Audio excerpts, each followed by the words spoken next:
good morning, or depending when you're watching this, good afternoon, good evening, or good night. And it is good, because we have reached the final of the Dragon Gym Challenge. We had 4 round 1 games, we've had 2 top 4 games, we've reached the final. We've got Eric from Rare Candy and his grass deck going up against Joe from Omnipoke and his metal deck. And bearing in mind, Joe made the final last time, and he didn't win. Can he fix it this time? Well, last time Joe had a very bad matchup. This time on paper, Joe has a very good matchup. But I guess we'll see. Joe, of course, is playing grass. He's using lovely products like this. Because remember, this tournament is not sponsored by Dragon Shield. It is run by Dragon Shield. And the lovely Stefan Eriksson and myself. And Eric is playing grass and he is using lovely products like this. I know. And of course there are links to all of these products in the description, along with links to all of the previous games, etc. So now there is going to be one more game. We are going to do a roundup interview opening with the winner. So for now, sit back, relax, grab yourselves a nice cold beverage and enjoy the final of the Dragon Gym Challenge. It's here, ladies and gentlemen. We're in the final. Yay! On the top, we've got Joe and his metal deck. We've already seen Joe take out Trainer Chip's lightning deck. And we just saw him take out Adam's water deck. And on the bottom, we've got Eric and his grass deck. And in the previous round, we saw him take out David's Psychic deck, and then in the previous round, we saw him take out Birdkeeper Toby and his Darkness deck, and it's all come down to this, ladies and gentlemen. It has all come down to this. The winner of this will have a prize pack on their way from the lovely folks at Dragon Shield, and I've been given some information about the prize pack, and I'll be honest with you, kind of wish I was getting the prize pack. I'm sure if I ask Dragon Shield nicely, they'll hook me up with cool stuff. Anyway, remember, this is not a tournament sponsored by Dragon Shield. This is a tournament run by Dragon Shield and Stefan Eriksson and myself. So we see Eric going first. He gets himself a Shuckle, discarding a Lightning, Psychic, and Fire energy. He's playing that Alolan Executor that does an extra 20 damage for each different type of basic energy in his discard, up to a maximum of 5. So capping out at 120 damage, 20 base, plus 20 for each of the 5 energy. So we're going to see him drop Shuckle turn 1 very often with this deck. In fact, in the previous game, he was disadvantaged because he didn't get the early Shuckle. What this basically does is it beefs up his Alolan Executor. It gets the energy out so that he can get his Alolan Executor rolling nice and early. Clearly a very, very good idea. He does also play the Vespiquen, there we go, Combi. 120 for a single energy, but you've got to have a bench full of grass Pokemon to actually pull that off. So, not something we want to see all that often, at least in the early game, because it takes him a bit of time to actually get rolling. Now, he does get an energy on the Flapple there, and also the Applin, and it seems like there's a little bit of a question here of whether Joe can get the KO, because Applin's got 40 HP. And Duraludon does 30 for a single energy while accelerating an energy. So if Joe's got a Vitality Band or any other way to do extra damage, he is going to get a KO on the Applin. The good news for... well, fairly good news anyway. The fairly good news for Eric here is that Joe is not playing... I mean, Joe does play stuff to do extra damage, but he's playing the Galarian Berserker that's a stage 1, so... it's going to be okay. I'm just having a peek at Joe's deck list here. I'm not seeing a Vitality Band or similar. But then again, Joe is getting his Minccino here, which is very nice.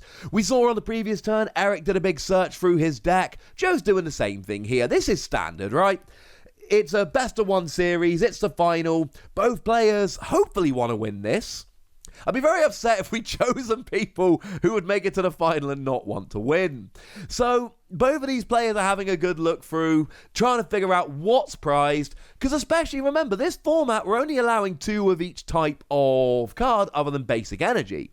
So, let's say, for argument's sake, Joe has got 2 Bisharp prized, and it's way more likely you'll have both of the cards you play 2 of prized than all 4 copies of a card you play 4 of prized. If Joe's got both his Bisharp prized and he goes and searches for a Pawniard, that is poor play.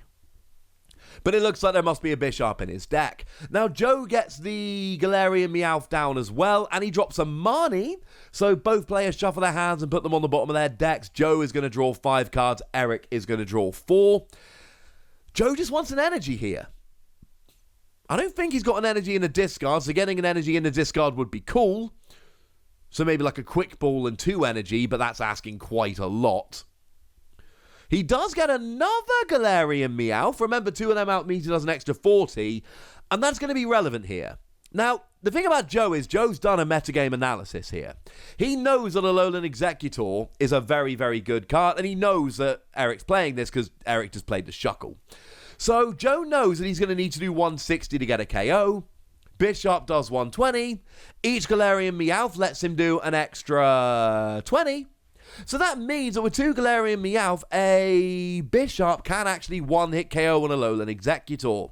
Now that energy is going to become that damage, is going to become irrelevant. Oh, is it tools? Oh, Tool Scrapper. That's sad. Joe likes his tools. But what Eric can do here, he can put Flapple back into his deck and do 20 damage. Or drop 2 damage counters. So that damage that Joe did is just going to disappear from the Flapple here. It's just going to go away.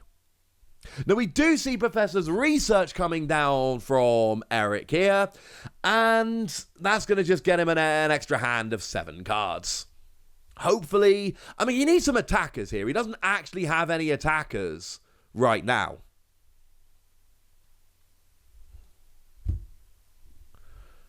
He's got the 2 Combee, but remember, Combee doesn't give him an attack. A Vespiquen with a full bench of grass Pokemon gives him the attack. So it's very, I believe, at least at this stage, extremely important to actually point out that he's going to need... Oh, now we see the Turffield Stadium. So that's going to get him the Vespiquen if he wants it. But... And he does want it, evidently. But remember, Vespiquen's attack does 120 for a single energy, but it fails if you have fewer than 4 or fewer, benched grass Pokemon. So, he's not got the attack off yet. Now, even if he gets the attack off, he needs to use Flapple to get the KO. Because that Duraludon's got 130 and Vespiquen does 120. Well, that's alright. Flapple can do the extra 20. But the problem is, if Flapple does the extra 20, he's then only got 2 bench Pokemon. And we see Eric has to put the Shuckle active, and that is basically Eric's way of just giving up a prize. Or saying to Joe, I hope you can only do 30 with Duraludon, because we know that Eric plays Scoop Up Net, so if Joe only does 30 damage with Duraludon, Eric will be able to Scoop Up Net and get rid of that damage as well. This is why in Game 2, this is why against Birdkeeper Toby, we saw Eric go for the Alolan Exeggutor early. This is why we saw Eric drop an early Shuckle. Because Vespiquen is a great attacker when you are in a position to use it. When you've got a bench full of grass Pokemon, and you can keep a bench full of grass Pokemon, that's when it becomes awesome. Now, we do see the 20 damage coming down here, and you see Eric here doing what Adam was unable to do in round 2. I am referring to other games, by the way. If you haven't seen them, there's a full list of games with links in the description. Do go check them out. He knows that Bisharp does 120 for a single energy if it's got no damage on. So what does he do? He uses Flapple to put 2 damage counters on the Pawniard. And once there are 2 damage counters on the Pawniard, the Bisharp basically becomes pointless.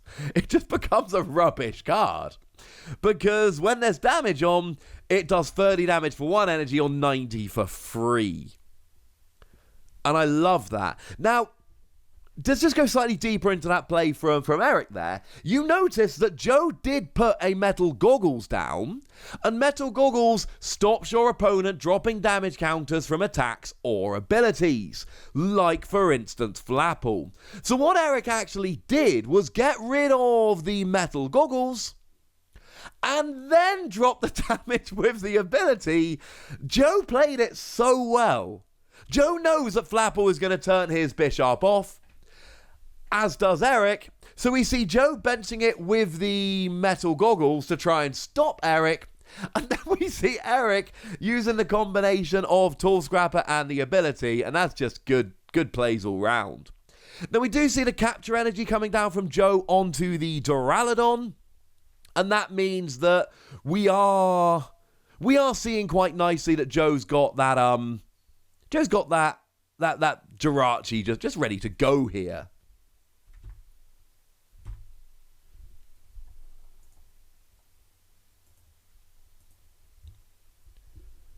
And that's a good thing. This is why Joe plays his capture energy. Joe plays his capture energy for plays like this, so he's got that Jirachi. And remember, in this format, we're only playing single prize Pokemon. So that means that each player is going to have to take 6 KOs to win the game. We see Joe take the KO there, and that's pretty big.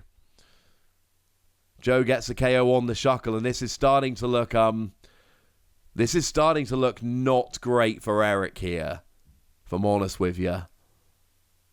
It's not looking amazing. Now, incidentally, the reason Joe gets a KO there, remember, Joe's actually, I haven't mentioned this yet, Joe's got both the Galarian Berserker on the board, which means Joe's not doing 30 damage with Duraludon's first attack, he's doing 70 damage, and Shuckle's only got 60 HP. And if anyone's wondering about the double attach, no, remember Duraludon can accelerate to itself. So it looked a little bit like a double attach KO, but it wasn't. It was a KO using the double Galarian Berserker ability and then attach to Duraludon there. So we do see the execute coming down, but once again, we're seeing Joe do what Joe did back in Game 1. He is taking a prize lead. And we know that he's playing Metal Core Barrier, and we know that he's playing Lana's Fishing Rod to get them back. So it's only going to get easier for Joe from here on in. As he gets more energy onto his field, as he gets those Metal Core Barrier out at the right time. I mean, it's already difficult for Eric to take KOs because Joe's Pokemon, especially that Duraludon, it's got lots of HP. But when you start building in all of that protection, it really makes Eric rely on Flapple here. But remember, Joe's Metal Goggles will actually prevent Flapple's ability onto that particular Pokemon. Which is funny, right? Because we banned Metal Frying Pan. It seemed weird in a format where weakness could play a bigger role to let one type have a phenomenal card to take away weakness when no other types did. So that is a one card we banned, other than GXs and Vs and all of that. Oh my goodness, look at this play from Joe here. He's using Scoop Up Net to pick up his Pawniard just to get rid of the damage on. Does he have... Oh, I love this play from Joe here. Because we can see there is no Applin on Eric's field here. So there's going to be no Flapple this turn dropping damage. So Joe doesn't need those Metal Goggles. I love that play from Joe there. So we do see an Alolan Executor coming active. There are 5 different types of energy in the discard here. So if Eric's got an energy, he is going to be able to do 120, but that's not going to get a KO. Duraludon's got 130. And this is Joe's fever dream right now. Joe's fever dream is, I am preventing KOs with natural HP without having to use Metal Goggles, without having to use Metal Core Barrier. I'm just not being KO'd. Now Eric gets the Applin down, but it's only gone down this turn, it's not evolving up. So that means that Eric's just not getting a KO. And Joe's already 2 prizes up. Now, Joe is actually not getting a KO on the Alolan Executor, it should be pointed out. Duraludon for free energy does 110. Each Galarian Berserker adds 20, that puts up to 150. The Alolan Executor here has 160, so that will just KO here. Sorry, just prevent a KO.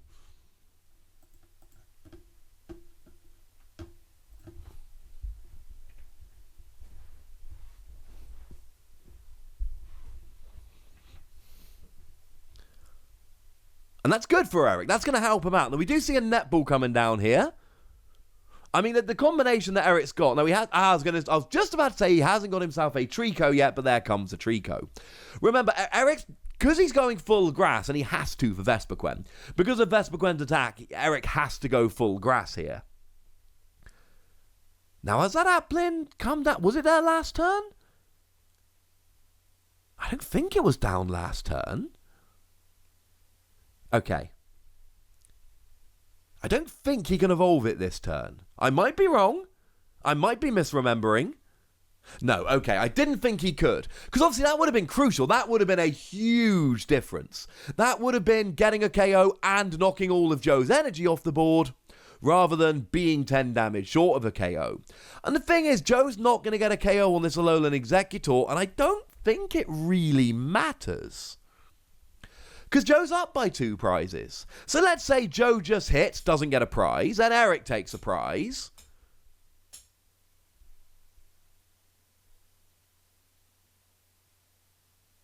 And then Joe, they end up even on prizes. So it doesn't really make any difference here. Now, does Joe have a metal goggles on that Duraludon? Because it looks like it's only done 90 damage. I thought it should have done 120. We do see Mallow and Lana flicking it to the bench. It ends up being irrelevant anyway. Oh, there is a metal goggles on there. It was hidden. My apologies, ladies and gentlemen.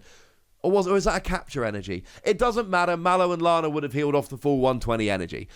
Anyway, so Mallow and Lana does heal off. Now we see a Lana's fishing rod coming down. And here's a change from previous games for Joe. He's actually recovering metal goggles rather than recovering metal core barrier. And that's huge, because remember, Joe is trying to stop Flapple's damage being dropped. That's what Joe's going after here. So whereas in previous games, Joe was really going full metal core barrier, reduces damage done by 70, stops KO, etc.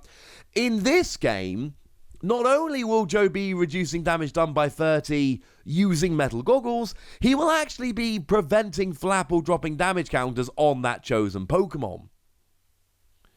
So we do see a tag call coming down here. Lets Joe search his deck, grabs himself Mallow and Lana and Cynthia and Caitlin, and Joe's done the maths here just as well as we have. Joe knows that there's going to be a lot of near KOs that Eric is going to be having with Joe's tools. So what Joe's doing here is basically going, well, okay, fine, now you don't. Now you don't get a KO because I'm healing with Mallow and Lana. Good work, Joe. Good work. So again, there is no KO coming down here. 150 damage is not enough to get a KO. Let's be clear. Now we do see Grovyle coming down, and that gets a Flapple. Now Eric should be able to get a KO this turn.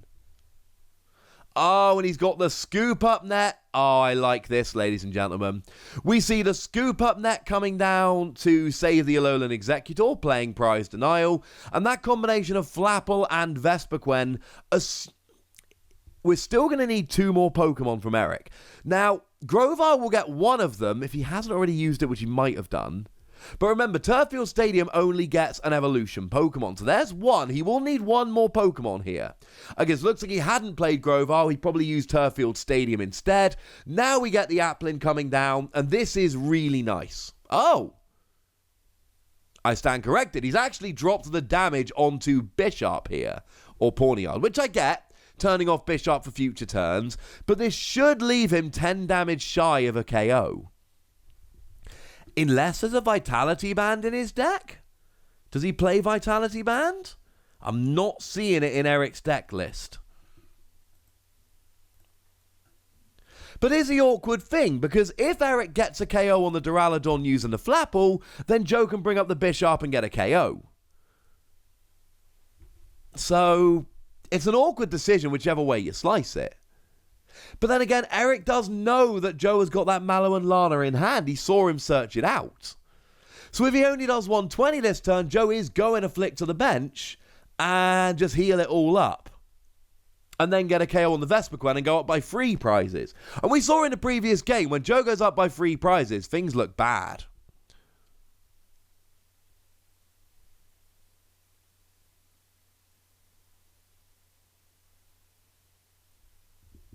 Oh, I'm being completely dumb, ladies and gentlemen. I'm being really dumb. I forgot the metal have a resistance to grass. Ha! Oh, never mind. And that is actually going to really help Joe. Oh my God, Joe hit for weakness last game, and now he's got resistance. So this whole game, I've been talking through the maths. I will have put a note on the screen at the beginning of the game. I've been playing for a very long time. I am used to Metal having a resistance to Psychic. So when I'm talking about Eric getting a KO with Flapple, that's not possible. And Joe actually has a huge advantage in this game. So, yeah. So we see again the Mallow and Lana. Oh, and this is actually going to hurt. Because like a Metal Core Barrier reduces damage done by 100. A Metal Goggles reduces damage done by 60 and stops damage counters. There goes the Metal Goggles. But remember, Joe needs to get that on the Pawniard before there's any damage on. So now that I've remembered about the resistance, and it's awkward, you guys have had the scans on screen the whole time. I have not. But I did pop a note at the beginning. Well, hopefully I put a note at the beginning of the video. It's not actually had a huge impact yet. There's no KOs that would have been kind of popping up there. So, out comes the Duraludon, and the Duraludon does have the Metal Goggles. And I think at this stage, Joe's just going, you know what? I'm up by 3 prizes. I can go aggro Duraludon. I've got resistance. I've got Metal Goggles. But he's not getting a KO on a Alolan Executor. He's 10 damage shy. So there is still a chance, and Joe is up by 3 prizes again. There is still a chance that Joe whiffs enough KOs that Eric gets back into the game. The problem is, when you're behind on prizes, you don't get back in the game because your opponent whiffs KOs. You get back in the game because your opponent whiffs KOs, and you don't. You get KOs. So, it's not enough. And that Flapple's going to do nothing to Duraludon. That Alolan Executor is not actually 2-hit KOing right now. With the resistance and with the Metal Goggles, Joe is actually only taking 60 damage on his Duraludon. And he's got 130. And Eric can't use Flapple. So, Joe might be 2-hit KOing Alolan Executor, but Alolan Executor is 3-hit KOing Duraludon. And that is rough. Once again, for the second game in a row, I'm looking at, and this is far from over, let's be clear. His game is not over. But I'm looking at this and I'm going, it's very, very, very difficult at this stage to imagine how Eric is gonna come back from this. That resistance is playing a huge part. Also, for anyone going, yeah, but come on, Joe got Metal. Okay. In the previous tournament, Joe had Fighting and made it to the final. And had a pretty good go of it in the final, to be honest with you. And the qualifier was won by Darkness this time round, and the last tournament was won by Darkness.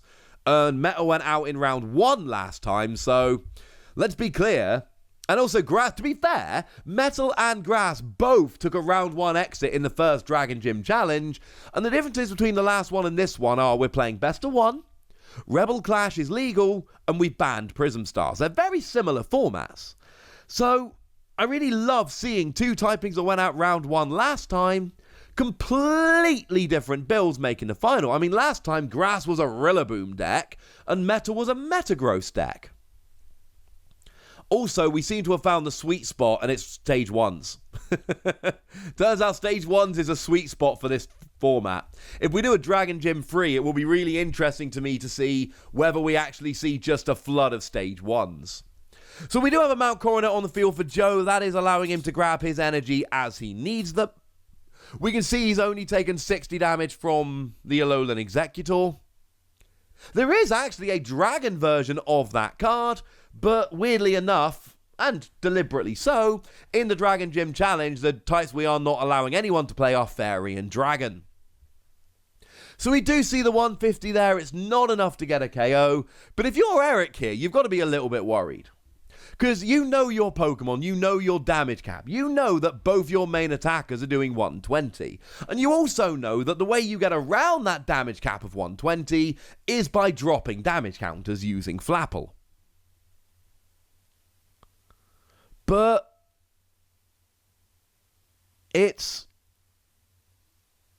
Like, Metal Goggles ruins all of that.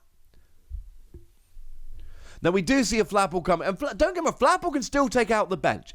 It can't go after Bishop, or Pawniard as it is now, and it can't go after Duraludon, but you can still go after the Minccino, the Galarian Meowths, the Jirachi, etc. They are still fair game. But taking out those bench Pokemon isn't going to win Eric the game. What is going to win Eric this match, well, this game, this is one game series, is by making sure that he's taking prizes and taking out attackers. And if he is slowly whittling away Joe's bench while Joe takes out his attackers, we saw that Eric was going, ha ha ha, I'm going to use Flapple to drop 2 damage counters onto Duraludon, then I can get a KO. And Joe just pointing at the Duraludon and going, sorry, Eric, Metal Goggles ruined yo plan. And even that Kartana's got free retreat. That's why it's in the active. That Kartana's awesome.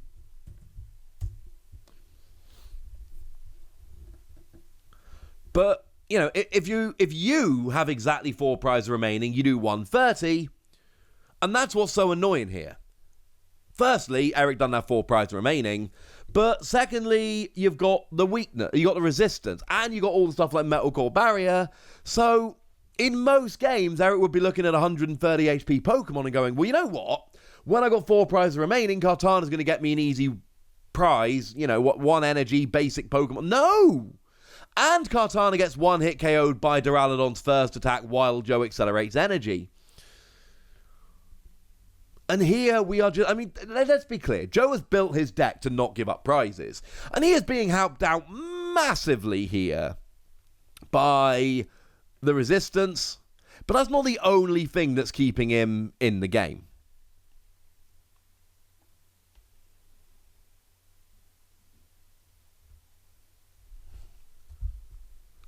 So, Alolan Executor comes active here.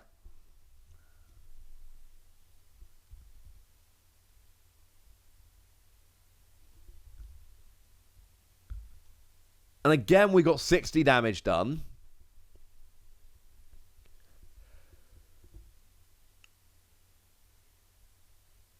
Oh my goodness. Mallow and Lana comes out. Heals 120 from Duraludon. And not for nothing, puts Jirachi in the active ready to use its ability. But this is starting to look bad, guys. Joe waited. Joe knew that Eric was free hit KOing. Joe waited for Eric to hit twice. And then Mallow and Lana all of that energy, or all that damage off. And now it's so difficult to figure out where this is coming in. It's hard at this stage. Looking at the board, looking at Eric's deck, it is hard to see where Eric's prizes are coming from. And I love Eric's deck. Let's make no mistake about that. I've been talking for this entire tournament about how much I adore Eric's deck. Eric's deck is phenomenal. I love Eric's deck. But the fact of the matter is, in this particular game, it's not doing enough damage. He needs to go really heavy. He needs to really be trying to get a couple of Flapple every turn. But then the Metal Goggles turns it off. And I'm still thinking, I need to ask Joe this. If Joe wins, looking at he might, when we do the winners interview, I need to talk to him just about, would he have played Metal Frying Pan over Metal Goggles if he was allowed? Because I think there's a very good chance he might have done. And actually, playing Metal Goggles once he gets to the final, best option. So, if we have a look at Eric's board here, he's got the Kartana, he's got the active Alolan Executor, he's got an Execute on the bench, he's got a Grovyle on the bench. Did we see a prize there? Yes, the Jirachi's gone down. So the Jirachi's gone down, but don't get me wrong, that Jirachi is annoying, but it honestly looks like Joe is going to be able to all but close out this game just using this Duraludon. The good news for Eric is he's got an Execute on the bench. He can cycle Executors for a little while, and they are avoiding a KO, and they are single energy attackers. But you see Eric counting his deck there. It's not just physically doing enough damage to get around all of Joe's tricks and get a KO. Because seriously, with the Mallow and Lana, this Duraludon turns into like a 7-hit KO. 2 hits Mallow and Lana, 2 hits Mallow and Lana, 3 hits, yay! Down goes Duraludon, at which stage it might be just a little bit too late. Never mind. So, Joe's going to get the KO here, go down to 2 prizes. And Joe does play Boss's Orders. That is one thing we need to remember about Joe's deck here. Now, it does only play a single copy of it. I don't think we've seen it yet. We saw him close out the previous game with it. So if Joe can go down to 1 prize remaining, there is every possibility that what he's going to end up doing is just going, oh, you know what? Let's just do this. Let's just...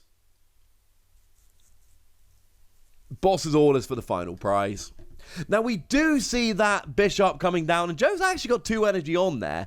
It looks like Joe is building up for a free energy attack with Bishop, which is not what Joe's deck is built to do, incidentally.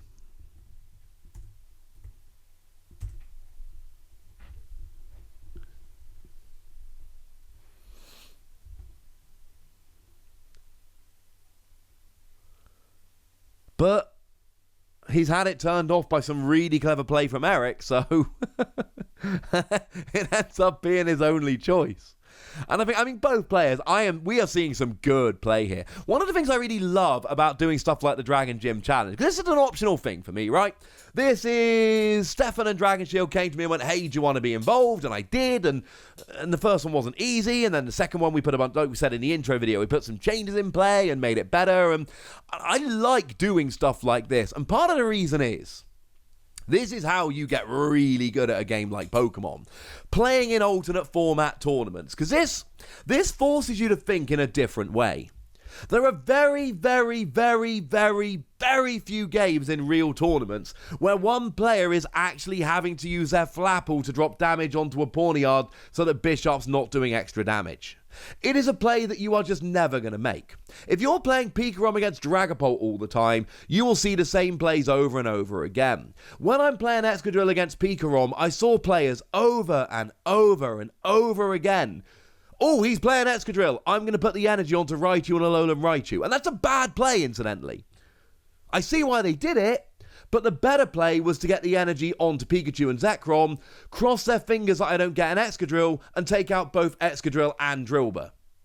Or both the Drillbur in play. And it's unlikely to work, but it gives you a better chance of winning than Raichu and Alolan Raichu does. But I saw that play over and over and over and over again, and in 21 games against that deck, not a single person ever actually did what they should have done, what gave them the better chance of winning.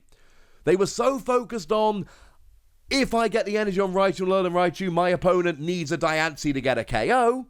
I always had the Diancie, or the Boss's Orders, or the Fione. They never thought, you know what, if I go aggro onto Pikachu and Zekrom, it might fail, but I might get a double KO on both the Drillbur, and then I can actually win the game if my opponent draws badly.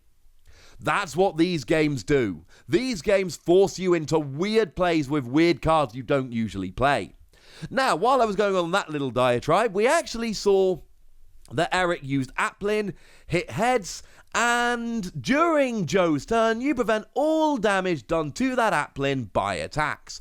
So Joe can either boss his orders, or he can, well, just give up the attack.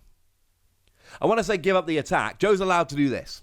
So Duraludon, Joe uses the first attack. It does no damage, but the accelerating energy isn't done to Applin, it's done to the Bishop, so Joe is absolutely allowed to do that.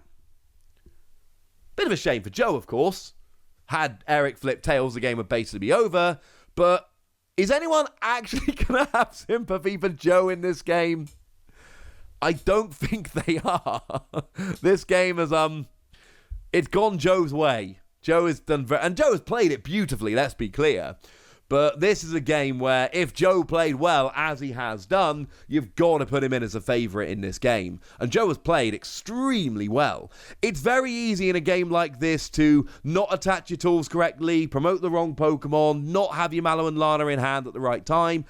And the game only goes like it has because Joe has played so gosh darned well. But this matchup has given Joe the opportunity to do this. And also, let's be clear, Joe built this deck. So Joe made a good deck that gave Joe the opportunity to play well, and Joe took that opportunity and played very well. Hard to fault him for that, ladies and gentlemen. So, no, he didn't hit. No, Eric didn't hit tails on the Applin. I don't think we can have much sympathy for Joe here.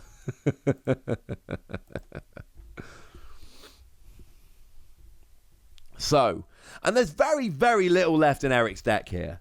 There is a very good chance Eric does not have enough cards in deck or enough energy, Pokemon, whatever.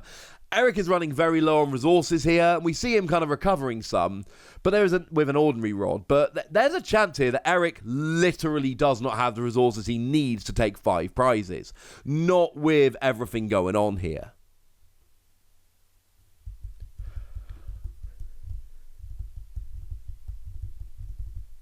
So we see the combination of Grovyle and Turffield Stadium here.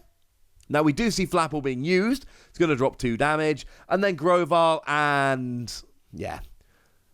Oh no. Because Grovyle and Turffield Stadium can literally just get that 1-1 line right back here.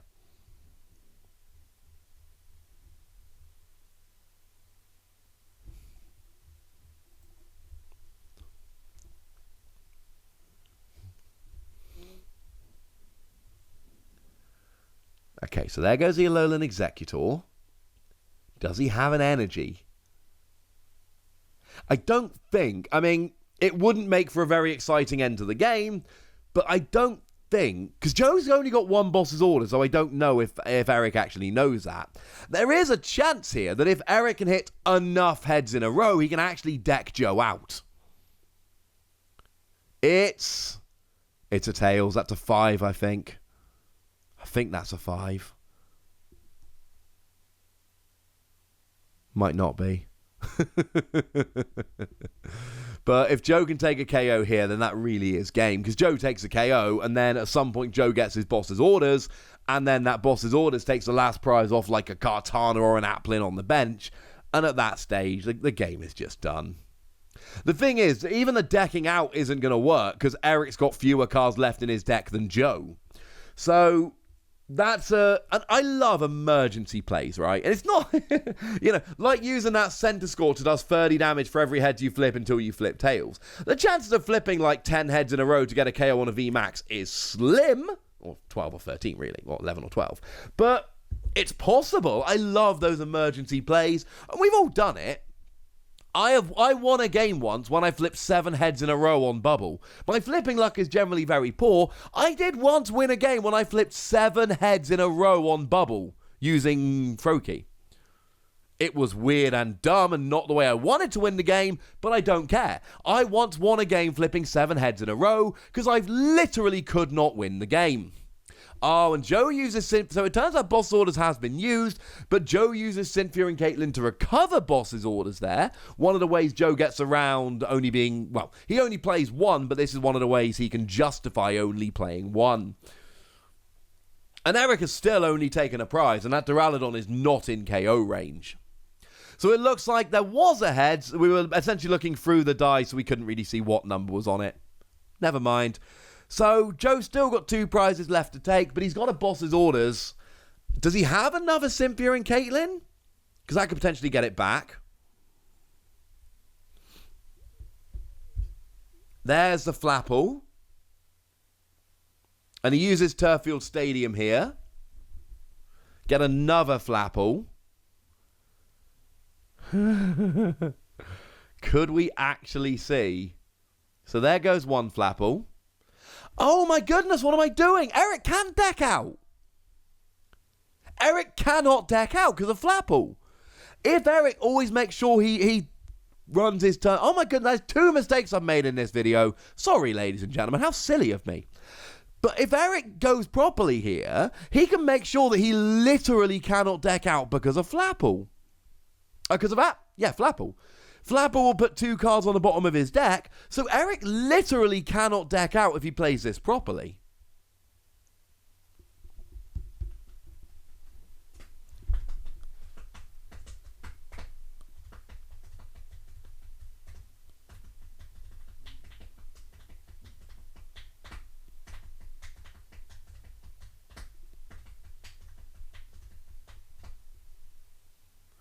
So now Cortana goes down, Joe's down to 1 prize remaining, but we know he's got boss's orders, so we kind of know Joe's got this one sewn up, unfortunately. Unfortunately for Eric, fortunately for Joe. So we do see Turffield Stadium coming down. There is a Flapple. It's not even going to KO Chinchino at this rate, but it at least puts a 2 damage on there. Appling goes back down. Now, one of the things we need to point out here, that Alolan Executor, so we do see boss's orders here onto Alolan or Galarian Berserker. So the deck out could still happen. There's a scoop up net. There's a boss's orders. The Applin goes down to the Duraludon or the Bishop. Really doesn't matter. And congratulations to Joe for winning the 2nd Dragon Gym Challenge. Knocked out, eliminated, defeated in the final first time round. Makes it all the way to victory this time. And of course, we will have a winner's interview with Joe in, I believe, 3 days' time. Assuming the winner's package gets to him, we'll do the winner's interview like we did with David previously, where we talk through his games, his deck, and his matchups, and he shows the prizes and all of that good stuff. Thank you very much to everyone involved with this. Commiserations to Eric, who really did make an awesome deck. Congratulations to Joe for bringing it on. He's pointing to the Metal Core barrier there, going, you know what? This was it. And it was a great part of the deck. Joe is, I believe, one of the best deck builders around, and really showing it here. Getting to the final for a narrow victory against a loss against a terrible matchup, and then winning the next time round. That really does show quite how good Joe is here. So there we go, ladies and gentlemen. Thank you very much to all of you for watching and joining in. Don't miss the winner's interview roundup in 3 days' time. It's going to be awesome. We'll talk to Joe. It'll be lovely. But for now, comment, like, subscribe, all that good stuff. Check out all the links in the description. And of course, look after yourselves till next time, would ya? Thank you very much for watching. My name's Ross, and you've been watching PTCG.